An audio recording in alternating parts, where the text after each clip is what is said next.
কোনটা বাকি রাখবা বলো তো? দাঁড়া পরে বলতেছি।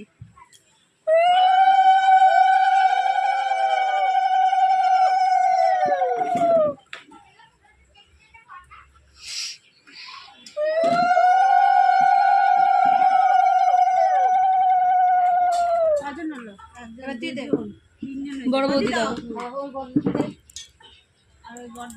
ওই যে ওনার আপনাদের মধ্যে আর দুজনকে পাঠিয়ে দেন, 5 জন হয়ে যাবে।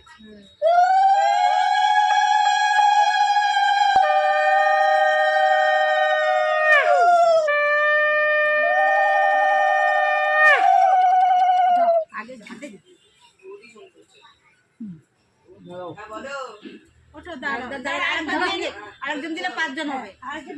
হয়তো দিক উনি দিক, হ্যাঁ তাহলে 5 জন হয়ে গেল।